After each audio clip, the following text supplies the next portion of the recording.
Welcome to Monologues by Hassie, where I'm going to be dropping unsolicited brain dumps from the depths of my grey matter. I'll talk about life, money, society, and self-development, plus whatever else lies up there, whilst hopefully not getting cancelled in the process.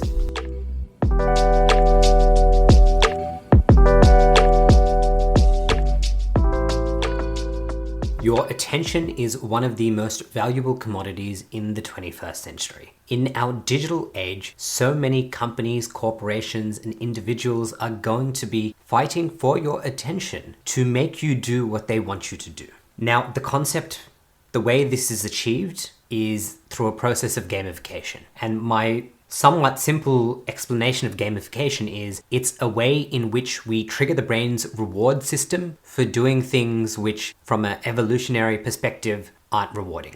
So your brain's reward system will be triggered when you use TikTok or YouTube Shorts, which is the YouTube's equivalent of TikToks. And I know this personally because sometimes I will go into the YouTube app and I will go to YouTube Shorts and I will lose an hour or two of my time. And it's absolutely incredible because they've created a gamified experience where I will look at something and it will figure out what I like. And all I need to do is swipe, go to the next video, go to the next short. And that's the action that they want me to do because it means that there's more attention given to the content creators. And that's my time I'm giving away. So that's what they want. And as a reward, the algorithm will figure out what I like and will give me content which makes me feel good. But in reality, I haven't actually done anything valuable. From an evolutionary perspective, I've just wasted 2 hours of my time. I haven't actually gone anywhere, which is why YouTube on my phone these days is either a disabled app or I will never have the icon on my home screen because I know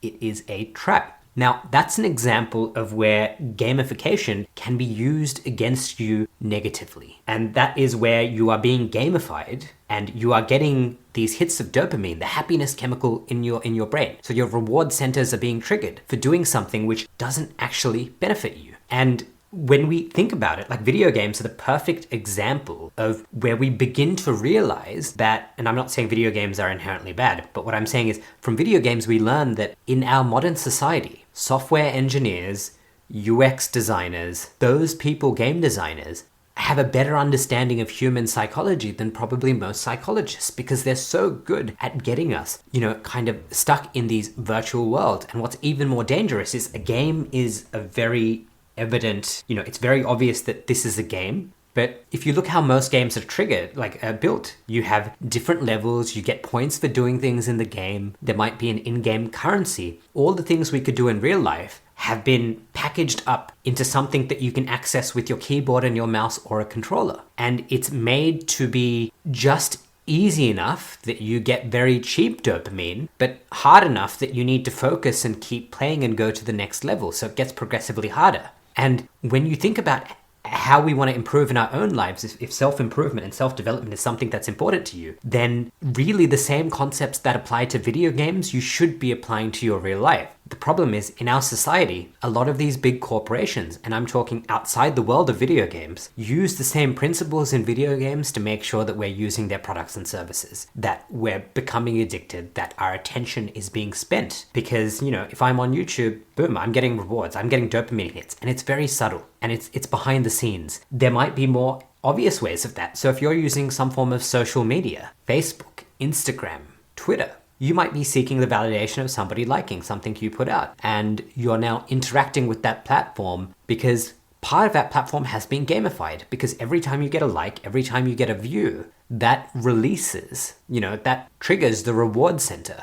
None of these apps have been designed so carelessly and, they don't trigger your reward centers accidentally. These concepts have been well thought about, have been well studied. And that is the negative side of gamification. And it is when gamification is used against us and it doesn't advance our own interests. But gamification is also very powerful if we acknowledge that it exists, we acknowledge how easy it is for us to get sucked into things which are negative for us, but we can actually use those same concepts to improve our lives. And one of the ways that I've been experimenting with gamification for the last few years is by using positive gamification. And it's gamification that I've deliberately chosen. And I'm going to go through, I guess there's two main apps I kind of want to talk about. The first one is something called Habitica. Now, all Habitica is, it's a to-do app. It's a to-do list. Now, in the old days, you might have written your to-do items on a piece of paper and crossed them off. And in the act of crossing it off, you might get a small dopamine release. What Habitica does is it takes the concept of a to-do list or a to-do app and it overlays a video game on top of it. So for anyone who's played Pokemon, you might be training your Pokemon, you'll go to different gyms, you'll verse different trainers, and your Pokemon will gain experience points and they'll level up and you can buy things for them and whatnot. Habitica takes a lot of those concepts itself. You get a character when you make the game, and basically you can level that character up, you can have pets, you can buy it things. It seems very silly, but remember, we're now coupling a video game with things we do in real life. So in Habitica, you have a traditional to-do list, which are kind of one-off things you need to get done. You have things called dailies, which are things you want to do every day. So in my case, if I look at my Habitica, I have eat vegetables, exercise for at least 10 minutes, meditate 5 minutes, which is a very low bar. I actually surpassed these things these days.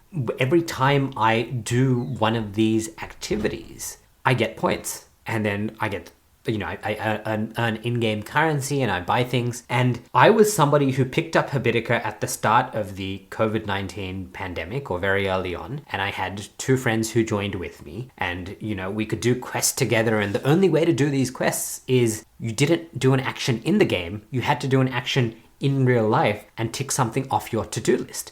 And you'd get points for doing that. And the interesting thing is my two mates probably dropped off 3 months later, but I kept using Habitica for about a year and a half. So from 2020 all the way through to kind of the middle to the end of 2021. And because I'd been using this kind of game and I was trying to earn in-game points, but I was, making sure I was exercising, meditating, studying the right stuff. And, I was doing a lot of self-development, trying to change my career. I basically, in that 1.5 year period, I had this tremendous growth. And one of the things that helped me was the fact that I was using gamification for my benefit rather than against my benefit. And an app like Habitica, which very obviously, takes the concepts of a video game and it combines it with a to-do app, was such a great way to do that. And I no longer use Habitica as religiously because a lot of these kind of habits have now become ingrained. So it's almost like I can take the training wheels off, but there are new ways that I'm using gamification to increase my development. And so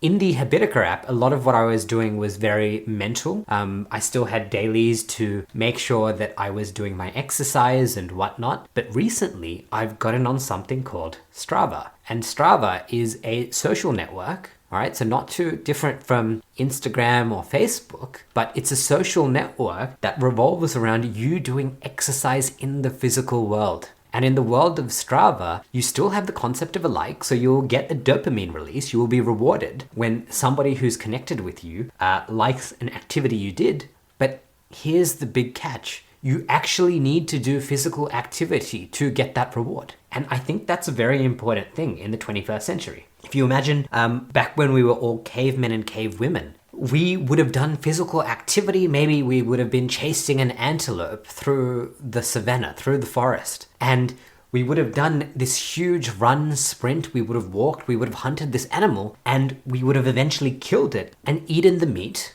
And our reward for doing that exercise was we got to have this delicious meal. But in the modern world, that doesn't happen. We don't run to get food. A lot of us have sedentary jobs, not all of us, but in my case, I'm a software engineer, so I sit behind a computer and hit buttons on a keyboard, right? So it's not what I was evolutionarily designed to do.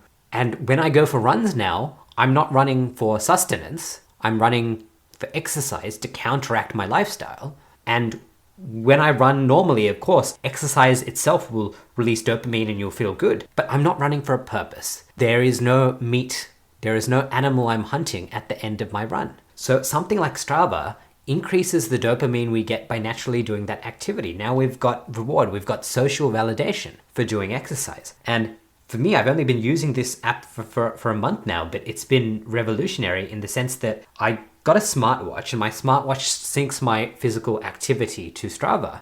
But it's almost like I know Big Brother is watching me, and that might sound a bit creepy, but it has pushed me to do a level of physical activity that I haven't. Now, 15 years ago, when I was 13, 14 years old, whenever that was, back in high school, I was the kid who could not run a cross-country race. I would be winded. I was just kind of a lazy kid. I just did not run. I did not value physical activity at that time in my life.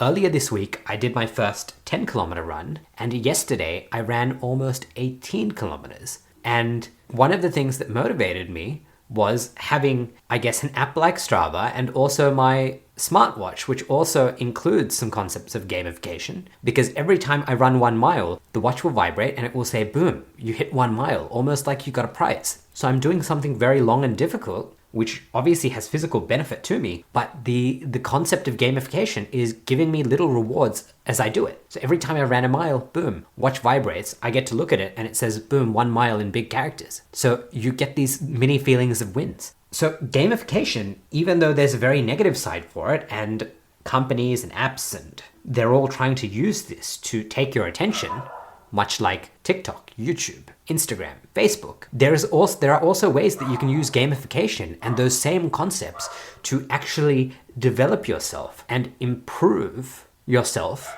and do something that is going to tangibly improve your life and actually involve you in the physical world, right? Either by making sure that you're doing the mental hard yards, doing the study and developing the skills you need to do, or by doing something like physical activity, which is going to improve your body. And now the counterpoint to that is too much gamification. If you get too addicted into these things, you might over-exercise or over-exert yourself to a point where that's detrimental. And you do need to keep yourself in check in that regard and make sure you're doing a lot of rest and recovery. But it is amazing what you can do when you use something that is being used against you and you turn it around and use it for your own benefit. So my prompt to everyone listening to this episode today is identify where in your life is gamification being used against you negatively. Where are you losing time? Where is that time, dissipating? And where can you use gamification to improve your life? To make sure that you're doing more physical activity, to make sure that you're doing the study and developing the skills and doing the practice that you need to create the life that you dream of, right? How can you use gamification to do those things? So with that, I will leave it there. And to everyone listening to this, I wish you great success on all your endeavors.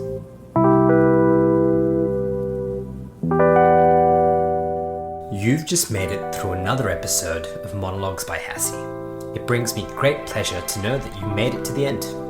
To listen to more episodes, subscribe on your favorite podcast app or visit monologuesbyhassie.com. Thanks for swinging by.